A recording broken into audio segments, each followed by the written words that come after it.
Hello, everyone. Welcome to another episode of CIR Realty Business Mastery. We're here with a very special guest, Natasha Phipps, who is a real estate investor, specialist investor herself, has worked with a ton of different investors throughout the years, has tons of different knowledge on investing. Investing is the theme today, and we are so excited to have her on. So, Natasha, welcome to the show. Thank you. I'm excited to be here. And Natasha, you are just to speak to how active you actually do this. You are leaving from here to get on a plane to go to Ottawa. Yes. Yeah, for a conference. Yeah. For a conference. And what is the conference on that you're doing? It's the Ottawa Real Estate Investors Conference. So a colleague of mine from Ottawa, he's actually putting this one on himself. So it's the second year. So I'm going to support him and be a sponsor, and I'm excited to go. That's fabulous. Yeah. We were having a conversation in the office last week about what the real estate market is like in Ottawa in terms of pricing and inventory. Yes, different world. Yeah, different it world. really is. Yeah. Yeah, and it's funny because, you talk about the market here, and obviously we have some pitfalls and things that aren't great, but then you look at a market like Ottawa, and it's completely different, but has its own set of challenges that would make Calgary look like a dream for certain people. Absolutely. Yeah, absolutely. So I'm excited to go. Good for you. Amazing. So, Natasha, kick us off. Tell us a little bit about your story getting into real estate here. Sure. Like, how did you get into the business, and what got you into investment real estate? So I have a construction background. My dad has a construction company, still does today, and started working residential construction. Okay, nice. Exterior finishes. And my first job was working on a job site, climbing the ladders, helping him on the job, and so that background did help jump me off into real estate. I did go to university, get my degree in marketing, was working in oil and gas at the time, and spent a couple years there and just wasn't happy. But I had bought and sold real estate very young. I bought my first house when I was 19. Wow. And at the time, the market was so incredible that it was really easy to make money in real estate. And so being unhappy in oil and gas, and with my marketing degree and my construction background, going into real estate was a natural next fit for me, and that was 12 years ago. So been doing it ever since, and specialized in real estate investing more and more as my career went on, but that was always the goal. So to say that you bought your first house when you were 19. I was going right there too. I was like, okay, so back up. Tell us about that. Isn't that cool? Yeah. So was that did you envision that as an investment property? Is that how you got into investing, or is that like, I live here now? Well, so I grew up in the country. Wanted to move into the city. My mom worked for Scotiabank, and she really understood the power of a mortgage and not renting. And she sat me down and explained to me that they would help me buy my first property, and this was why. And once she taught me what a mortgage could do for you, and how that really sets you up, that was it. I was hooked. I was interested. And my dad being in new construction, I was able to get a good deal with a builder in Calgary. My first house was in Citadel. I ended up not being there very long. I only lived there for just over a year. But after a year, so I was 20, made, I think, $15,000 by selling it. And I was like, wow. All I did was live in a house and pay my bill. I was going to pay anyway, and then they gave me money. And to me, that was a lot of money at the time. And so I was just shocked that just by living in a house, which anyone has to do anyway, that I could turn that into a way to better my future and give me more opportunity. So that was my very first kind of deal. What an amazing lesson for any parents who have kids, or just even talking to real estate investors who are even saying, should I get into this? Should I start getting into this? That's interesting. And obviously, Kirsten and I are very attuned to this because we got a baby on the way, and it's like, okay, how are we going to set up their future? Absolutely. So, well, and there's a fear of the debt, right? There's a fear of owing the bank that X amount of money, usually for people when they're looking at investing outside of their principal residence. But when you look at the numbers and do the math, like, it's really undeniable what it can do for your future. So well, absolutely. Right after this meeting and before you get on a plane for Ottawa, we'll sit down and you can give us a spreadsheet and you can plan out Baby Smith's investment property. Yeah, that's right. That's right. Sounds great. Perfect. Sounds good. Baby's got a new realtor. It's good. Yeah. So what was your how did you get into investing? Was it you personally after that property, or did you just start working with other investors? At the time, how'd you learn about it? Well, that was part of the problem, and why I wanted to become a realtor was I bought and sold. I just figured I learned that I could move every 12 to 18 months, and I could make that work at the time. And I did that quite a few times and rode the market up. But I didn't know much more than that, right? I wasn't involved in any groups, any realtors, mortgage brokers, lawyers. No one told me, first of all, that I could have owned more than one property. I could have refinanced these properties, that I had other options instead of just selling them.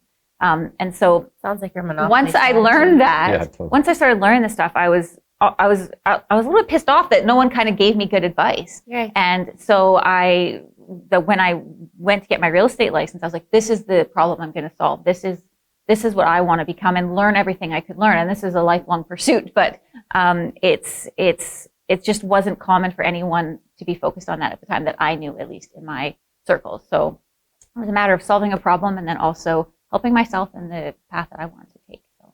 And was there a certain education for that? Was it books? Was it a CREB course? Was it working with people who have been doing this personally? Yeah, that's a really good question. All of it. Right. It's really not something that you should just jump into without doing that. I was lucky at the time because the market was so good. I mean, it was pretty hard not to make money in real estate at the time. But when you're not in that type of market, it's very easy not to do things the right way. So it's super critical to get some sort of education, find a mentor, find like-minded people, learn, and it's a constant study because the market is always changing, the opportunities are always changing, and you want to make sure your strategy is fitting whatever is happening in the world right now. So you definitely need all of it. Yeah. Cool. One of the things that I found too when I started in real estate and was researching investment, you start to learn really quickly, which is like, or maybe you don't learn really quickly, but often we get phone calls from people and they're like, oh, so I'm looking for, I want to get a list of all the short sales in town, or I want to go in and do all the tax foreclosures and stuff. And it's like, hold on a second, you took some US course somewhere and trying to differentiate that US knowledge versus the Canadian knowledge. But all of it has little nuggets you can pull from it that work across markets. But that's interesting. That's a really good point. A lot of the stuff online that people are learning doesn't work here. And then they come to me and they're frustrated because they've either spent X amount of dollars on this or nothing fits the formula that they've been taught here because it's very different in every market. So very good point, but hard to find local content that's relative to to where you are. So finding that person in whatever market is really critical. Right. So would you say that from the day that you got your real estate license that you knew investors were going to be your focus?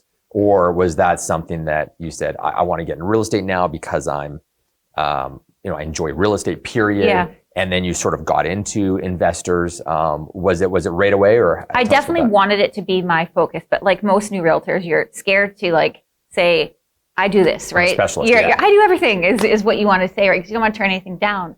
But I did know that that was definitely where I wanted to go, but I knew I wasn't skilled enough or confident enough to say, this is what I do, this is what I know, and this is what I'm going to focus on. So over the last, 5-6 years, I would say now that's my focus. This is what I love to do, and can say it loud and proud. But yeah, in the beginning, it's tough, right? It's tough to say this is what I'm going to focus on without the experience behind it. Yeah, exactly. Yeah. So what do you love about working with investors now?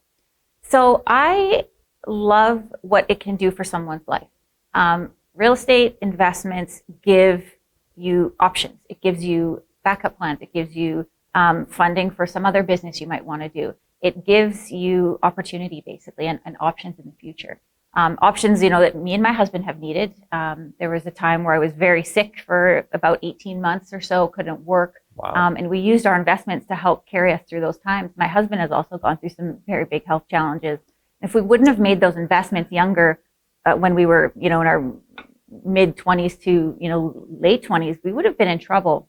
Right. And so we've also used our investments to fund other businesses. So my husband is in the music business, which is a totally different conversation, but we needed something to kind of give us that launch pad. So we didn't have to go raise a bunch of money. We were able to take investments we'd already made and do something else with it. So I just love the opportunity. That's fantastic. Yeah. And do you work, sorry, off kind of part of the question, not really. So the investors that you work with, do you work primarily or both with somebody who's coming to you for the very first time and saying, I want to start a portfolio? And do you also have investors who have 15 or 20 properties and are at the point where they're just like, here's some money, get me something, let me know the address once you have it? Absolutely. Both. Yeah. The majority of people have done some sort of, like new clients have done some sort of education, some sort of program. But it's really tough to execute. It's really tough to take what you've learned and then apply it out in the real world. Absolutely. It's very, very scary. Buying an investment property is harder than just buying a house because it has to make money. Also, you have to like it. You have to like the strategy and feel comfortable with it all. So there's a lot more factors involved. So a little bit of everything for sure. But the majority of people get into it. They get their handful of properties, and that's usually enough for them to kind of plan for their retirement or their real estate goals. And then there's those few for sure that they're shooting for the stars. They're trying to build this as much as they can. So amazing. Yeah. And people from all over. Like there's people from all over that I work with too. It's not just local people. There's people who buy and sell property with me that have never even been to Calgary or never even seen these properties that they own. It's all about the numbers. Does the numbers make sense? And then that is your job, is to just put together the analysis, the spreadsheets. Find the opportunity. Yeah. Match it up with the strategy of what that investor is looking for. That's awesome. That resonates. I had this coming out of university, I sort of had this opportunity to go into commercial real estate, and I was like, I really appeal to the numbers, and I chose the fitness industry instead, and then sort of came full circle back to residential real estate. Yeah. But that's always something that appealed to me. I was never good when I had my real estate team. I was not the touchy-feely guy of like going out with first-time home buyers. I was like, okay. Very numbers different. Make sense. Yes. Let's just do this. Let's both the spreadsheets work. So. That's right. Yeah. Just to kind of put a funny story into this. So when we bought our first house, which was the first house I bought, and I would have been in my late 20s, I guess, but we found this house and I'm walking in and I'm asking him these questions. And you are very much like the numbers for everything that we were buying just totally made sense. This is a no-brainer. And I'm standing in the kitchen. This is my first house. I'm like, well, I don't know, like the stove, like, do you think this kitchen, is it going to be? And he's like, it's a heat source. Like, move on. And I was like, source. Is this what how you treated all of your clients? It cooks food, okay? It boils water. Exactly. I'll never forget that. What's a heat? It's a heat source. Like, get out of the kitchen. I'm like, okay. It'll work. So funny. Okay, so tell us, that's my life. So tell us about the types of real estate investments, or the types of properties you work with. And I know that you have such a variety too. Yeah. I'm hearing, you have like institutional clients, you have, so tell us about sort of the type of investors and the type of properties that you're typically working with. Yeah. It's changed a lot based on what's going on in the market today. So through my career, I've been through 2 recessions now. Yeah. And the strategy needs to change. It can't be the same strategy for every market type. So what I'm focused on right now, most people are focused on, is long-term portfolio building properties that are long-term rental properties. There is still people definitely doing shorter-term flips and projects and that kind of thing, but it's a little riskier in this slower-moving market. Totally. But it's a great time to pick up properties that you want to hold for a long time. So it changes over time. It's not necessarily one certain thing. In Calgary, for the last couple of years, the hot topic has really been secondary suites. With the city making a bunch of changes and making that a little bit easier to do now, from a new construction standpoint, secondary suites, and then also just there's illegal suites all over the place. Yeah. So a lot of my investors are focused on picking those up. You can legalize them easier now, cheaper now, and keeping those as long-term portfolio building properties. So it changes over the market for sure. Right. Kind of what the best strategy is at the time, and whatever the opportunity is with the city often.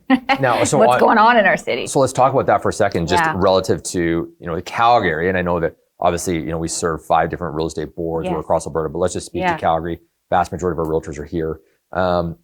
In terms of that process of the city for doing the registration of suites and the registration piece, where is that at now? Do you foresee that having an illegal suite is going to become a big detriment in the future here? Like, are most of your investors like, we have to make them legal now to comply with the city? Absolutely. I don't advise anyone to be holding secondary suites that are illegal now. We met with the city over the past couple of years, and their intention moving forward is not to be reactive now. It was a reactive approach before. If there's a fire someone complains, then they go out there and check it out. Now it's going to be more about watching. So watching Facebook ads, Kijiji ads. You need to have your secondary suite registration number visible on an ad to ensure that they're not going to come knocking on your door.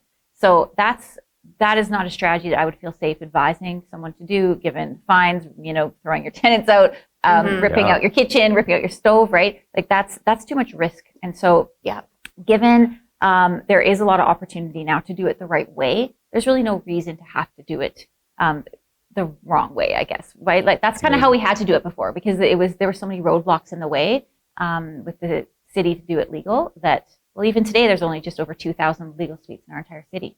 Drop in the bucket of what the city needs, but tens and tens of thousands of illegal ones. So when that flips and now they're starting to be more serious about shutting down the illegal ones, there's going to be a real kind of upset in the demand and the rental market. So on the resale side and on the rental side. So it's something to watch very closely for sure. And it's good for tenants. I mean, we talk about all the time as investors, tenants are a gift. I mean, here's these people pay your rent, expect nothing in return at the end of it. Giving you half their income. Yeah, exactly. Likely, for doing that. And I mean, at least there can be some regulation to know that they're getting a sound property and a safe place to live. Yeah, exactly. So it's good. That's awesome. Mm-hmm. So some realtors say that, kind of switch topics, that they don't love working with investors because they're non-committal, they get cold feet, they talk a big game for 6 months and then nothing. Sure. Yeah. How do you deal with that, and what's your experience with it? I mean, I think you have to be interested in this to work in this, right? Mm-hmm. It's no different than if you are really interested in luxury real estate. That's what you love to do, right? Like you have to have an interest in it. If you don't, it won't work. That's for sure. And having the experience, or working with someone who has experience at least, that have done their own project or their own investments, is critical, because otherwise you have no clue what they're going through, and they're investing a lot of money and taking potentially perceived risk that they're uncomfortable with. So you need to know how to work through that. Now, I look at that two ways. If you know how to work with the investor and help them execute once they've done their education or whatever point that they've decided now they're ready to start investing, you need to be the expert to help carry them through all those concerns, but then also be ensuring that they're buying something that makes sense. Because, as we said, oftentimes whatever they've learned may not apply here. And so they need to feel or be working with someone that they can trust, that has experience in this and has likely, hopefully, done it themselves or know someone who has. But carrying them through is a trust building exercise. The thing about investors is once you do get them through and they start to see success, now they will buy over and over and over and over again. So to me, it's not just about, that one transaction ever. It's about I want to build a lifelong relationship with these people, because they're going to invest now if this goes well and we can do a good job. Now they may buy 5 this year instead of 1. So they're going to talk to their friends and family about their portfolio and their financial strategy and how the cash flow is working, right? So people are always interested in real estate. Absolutely. that's not going to change. So non-committal, yes, but I think that just comes down to not knowing how to coach them through or have the proper experience to understand why this strategy makes sense right now. And here's the numbers. And if you don't know how to do that, or you don't have someone to help you with that, it's going to be very, very hard. Yeah. And they just won't be confident, and they'll pull the chute. Yeah, that's right. Yeah. So tell us about seasoned investors, savvy investors, and the difference between their expectations of how they work with a realtor versus family of 4 who's looking for their next home. Question. Yeah, tell us about the relationship that you have. That's the difference between them. Yeah. So for seasoned investors, my first meeting with them is just always figuring out what is they're after, what is their strategy, and everyone's goals are not the same. Not everyone is after cash flow, and if you don't ask that question, you don't know what their goals are. Maybe they don't need cash flow right now because they're making enough money. Mm-hmm. You need to figure out what their plan is and what their strategy is to be able to implement. And then for the seasoned investor, they don't want you just emailing them a bunch of listings and saying, you tell me what you want to see. That's not good enough. They want you, when you think of something or see something that would be a good fit for that person, to pick up the phone and to let them know, I think this would be a really great fit for you. So you do have to be okay to do some of that work, but then you're going to show them one house, or you're going to show them, okay, this is your strategy. These are the 2 best options. Which one do you like, or which one do you want to dive further into? So it's not about 100 options. It's about this fits. And oftentimes there's not a whole bunch of options once you really drill down and figure out what someone is after.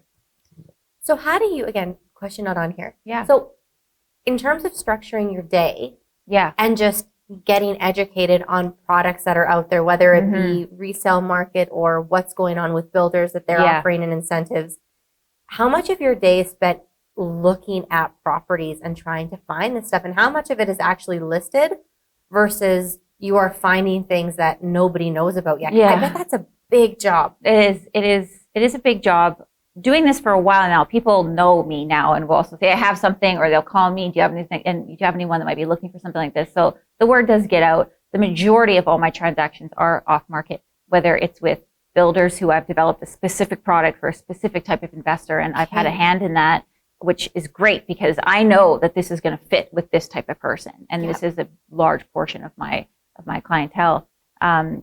So definitely that is a very big job, and you don't want to, again, just send a mass email and say, I think this will be a good fit. So picking up the phone,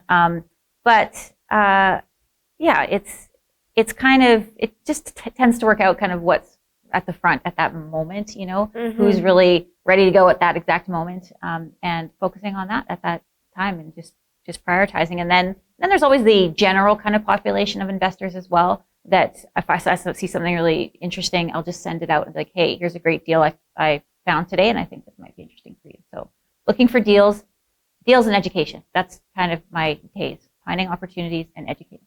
Would you ever, total non-realtor question. Yeah. But would you ever find a property like that and then say, I'm going to post this on my Facebook page because it's interesting?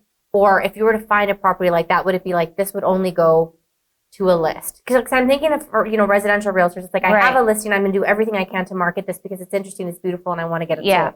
Or if you have an investment property, would you ever be like, hey, world, look how neat this is? Or are you kind of keeping that to say, this is my list, and I'm going to try and keep this exclusive as an opportunity to those people?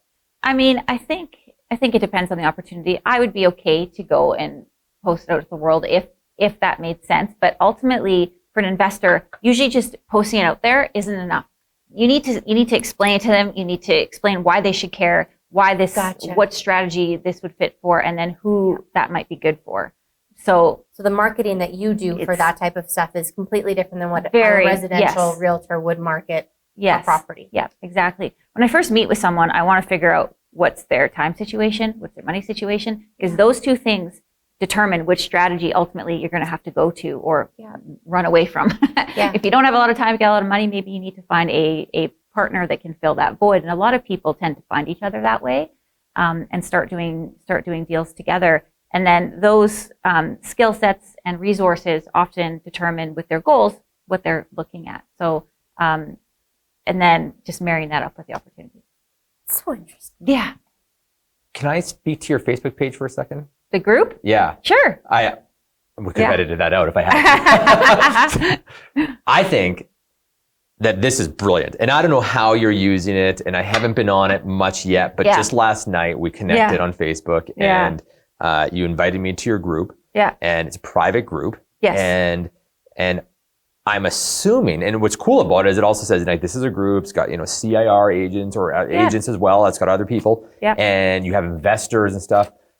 And I gotta say that is effing brilliant from the standpoint of, like, first of all, I felt privileged to have gotten an invite to a private group. Anytime it's like this private group.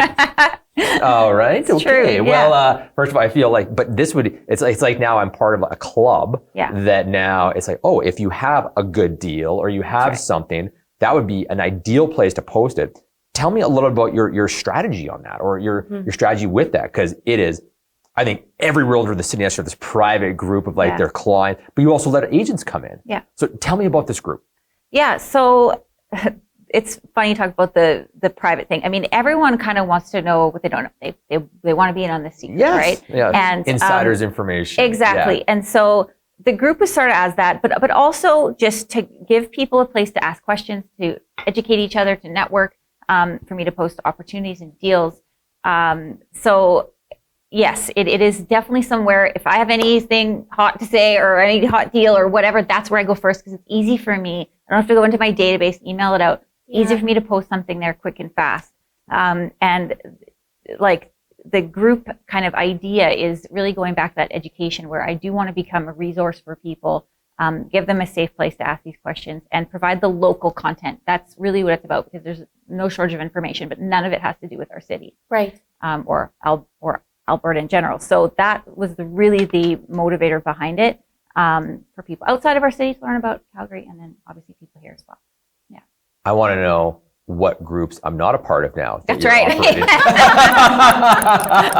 can only keep up with one, but I mean, Facebook groups, period, have really become a really strong marketing strategy. I mean, I get invited to these groups a lot, but it's really amazing how fast some of these groups are growing and the amount of engagement happening, which is really what you want. You want the engagement, the collaboration with people who are already aligned with whatever you're wanting to align about, right? It could be baking, it could be cooking, it could be whatever, but you're bringing these people that are already interested in your topic and they're in one room. So, I was listening to this, and I forget the guy's name.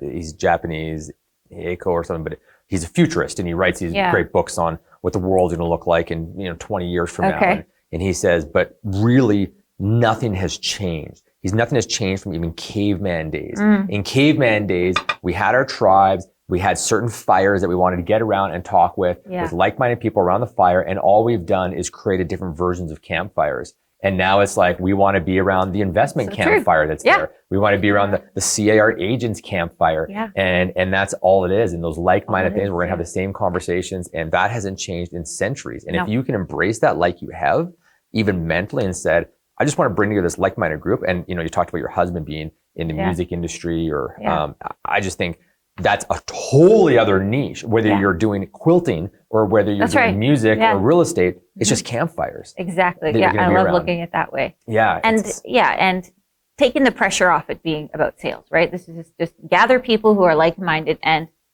see what happens, right? Give value, engage, converse, look at it that way, not just, I'm going to drive sales out of here.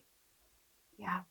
Now, you've talked about many of the things that you do for investors, but tell us about, if I were to, hire you, or I would talk to you and interview you and say, Natasha, I could hire any realtor here. I'm a real estate investor. What would be the difference of hiring someone like yourself versus just your typical realtor? And what services would you provide me that's sort of outside the norm?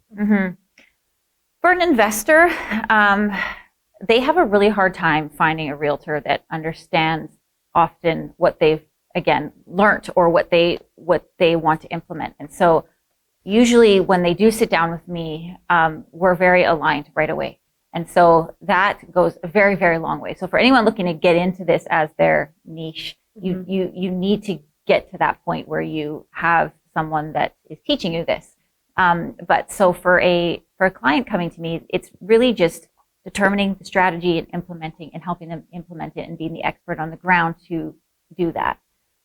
They're coming to me because they don't have all the answers, right? It's not just about showing them a house. It's about helping them design their future, right? So it's a big deal. You have to take it seriously, and you have to be willing to put in the work with the numbers, with the strategy, with the long-term goal. And it's not just about planning one purchase. Like, I'll meet with the broker and okay, we want to buy 10 houses. What can we do first, and how do we get there? And so it's not just about me either. It's the whole team of people, financial planners, mortgage brokers, lawyers, ask that. How accountants. often are you invited into? Yes. Can you come meet with my financial planner? That's right. It happens because we need to come up with a plan together to move forward. It's not just about buying one house. Absolutely. So the experience for them should be that we are working as a team with my group or their group or whoever, but they do need to be specialized in investment real estate to help them come up with this plan. So it's kind of taking them through that. Yeah. Does it make a difference? I mean, I'm sure it makes a difference, but how often does it come up in conversation where people will say to you, what investment properties do you own? And does that matter? I mean, I would assume if we were to sit down with somebody, to me, I would feel like that would really matter. Yes. I mean, that's something that we often talk about even with financial planners. It's like, do we respect the decisions that you've made as a person who is a financial planner, right? Like, there's just something about having, is there any proof in your mental strategy even for your own life? And I mean, and you've done that, and I'm sure that you being able to speak to that versus another realtor being able to speak to it, but not having the belief to say that I've done this for myself, of course, would probably turn people off. Absolutely. It's, like, street credit, right? Yeah. Street credit, Street credit goes a long way, which is why it's hard just to pick up and do this. And you have to be naturally interested in it. You don't necessarily have to have done it yet, but you have to be, it'll really help if you're on your way to do that, right? Or surrounding yourself with people to do that. Just in the fall, I just completed my last project in December, which was doing a 2-bedroom legal suite to building code. It was a pretty large project. And I mean, it was of huge value to bring my clients through that as I was going through, to see the stages, everything it took, the permitting, the, it's like watching a case study. Yeah, like, and they were just so interested, and because it's scary for them if they have never done it. So it definitely does help to have the experience that you can speak of, or you're at least interested or planning to. So I think you pretty well have to be in one of those two things. Yeah. Oh, I love that. I love that. Now, we talked a bit about investment trends in today's marketplace, and you're saying that so buy and hold is something that's a bit more common today right now? Yeah, absolutely. Just because where the market is, you don't need to, number one, hurry up and panic, but there's a good amount of inventory out there. From the new construction standpoint, builders were eager to listen. I spent about 18 months a few years back trying to solve the turnkey investment problem.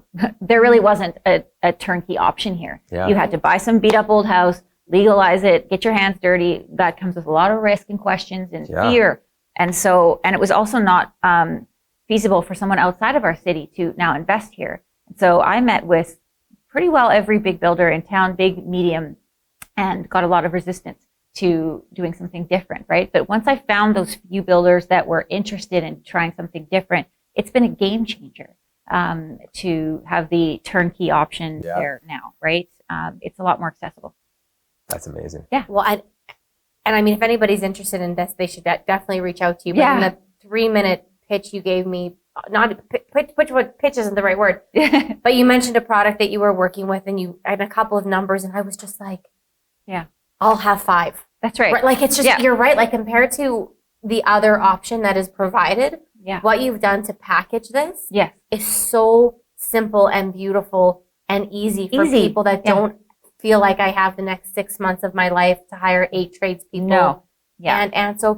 And builders were open to that. So did you just kind of approach them and say, here's kind of something, and they were like, sure, we'll build it? No, a lot of them thought I was nuts. They thought I was crazy because they had never marketed to, and still don't, focus on the investment community, even though it's a pretty large community you could go after or market to. But to them, it's kind of, to some builders, it's kind of beneath them to focus on secondary suites, or they just don't get it themselves, or it's too hard because of all the red tape at the city. There is definitely more red tape, which is annoying, and they're always changing things and making them tweak things, and so it is irritating. But the only reason we have that opportunity is because of the market.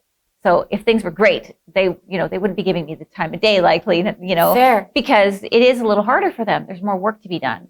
So it's a result of the recession, this opportunity, which is how I like to look at it. So wasn't easy, but now that we're there, now that I have the relationships, now I'm a part of picking I go check out the lots before they are picking them up. I'm helping design the property. We're always tweaking and trying to improve based on what we just did. So good for really, you. really cool. That's so fun. Yeah. Well, if you look at it and you say that, okay, so, and I don't know what, I'm thinking of the building on the corner of, I think it's 24th Avenue in Crowchild, but purpose-built rental. Yes. And that was I think that was one of the first ones that was built in 20 years in Calgary. And now the amount of purpose-built rental buildings, and we see that shift in terms of money positioning on the rental side and on the investment side. And I think that's just fantastic. And also those are a lot of, institutional level investors, REITs and things like that. But it's just interesting to see the appetite changing again for that. And we need it. Just to your point, of having 10,000 illegal suites or whatever the number is. Problem. Yeah, it's a huge problem. Huge problem.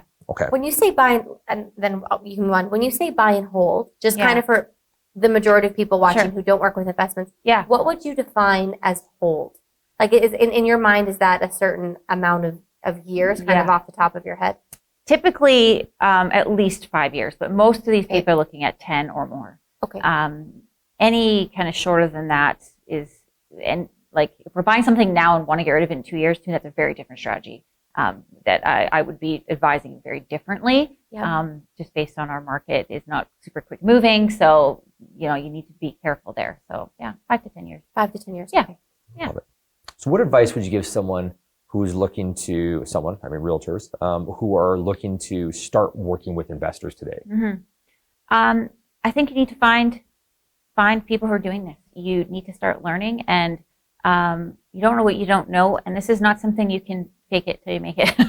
This is not that, because it'll be evident to the client or the investor that you're not on the same page. So but that doesn't mean you can't learn. But there's no course you can go do, really. There's groups you can join that are really important, I think. And then just finding like-minded people. Other realtors who are doing this. And there's not a lot of us in Calgary, but certainly anyone who's interested, reach out to me, and I'm happy to give you a few names as well. But join Natasha's personal private Facebook group. Yeah, join my group. But you have to be willing to get educated, and that's a constant thing, right? Learning what has happened in our city in history is a big deal too. Like, we've seen cycles, right? And with investors, the cycles just bring opportunity, but the opportunities are not the same. So learning what those are and when is a really fundamental piece of getting started. And then just learning the lingo, learning how to do a cash flow analysis, learning what would be good numbers and what wouldn't be. If you have nothing to compare it to, you don't know. And so finding someone who can help you learn that and be a mentor is critical. As a bit of a quick solution, I guess. Yeah. Is there a certain course at Mount Royal or a certain group or something where you could say, go to this website and sign up to be a part of, and it's going to cost you this much money, but just for people being like, I want to do something right now, where can I go to sign up for something to learn how to do a proper cash flow analysis to know what's right or wrong? Yeah. Not that I'm really aware of. Really? If you pay to join these investment groups, for sure. I mean, they're not directed at training realtors how to, but you need to start thinking like a real estate investor. So there's no shortage of courses and groups you can sign up to, and they definitely will teach you how to do this as an investor, which will benefit you. But there's nothing directed at realtors that I'm aware of anyway that would give you that knowledge. It's a bit of just going and doing, and then being a part of those groups and learning from them as well. Gotcha. Mm-hmm. So now someone should do that. Yes. Yeah, totally. Yes. So what advice would you look to give an individual who's looking at starting real estate investing themselves? Yeah. Maybe it's the same advice, but what would you say? So I'm total newbie, and I said, I think this is something I want to do. What advice would you give them? The first thing I like to ask people is kind of going back to what you do have, right? And what you don't want to do. So there's several ways to make money in real estate. We need to identify what you have that will line up with what could work right now. Mm-hmm. So strategizing is number one. Don't just go jump into something and not have a plan. Most people getting into real estate are thinking long term. So let's make a long term plan, and then how do we get there? And setting up your team in the beginning of experts who understand this scope of investment is really, really important. So getting set up, getting organized is really kind of plan number one, I would say. Yeah. And then it's just a matter of the numbers, right? It's just aligning the strategy up with your goals, and do they make sense? Love it. Yeah. Love it. Mm-hmm. I'm excited for all of the people that you get to go talk to in Ottawa. Yeah. The great things that are in Calgary. I think that, which is nice, because you often don't talk about the great things that are happening in Calgary, but I think that, what we talked about today and what you and I talked about earlier, that Ottawa's going to think that have a lot of opportunity here. Over 50% of my transactions last year were out of town investors. Wow. Affordability, cash flow, no land transfer tax, no HST, no more favorable landlord laws. Like, investing in Alberta is a huge draw for all of those reasons. Your money goes further. You can even enter the market. Like, if you're from Toronto or Vancouver, you can't even enter. Here, No. I currently today, I have amazing investments starting at $200,000.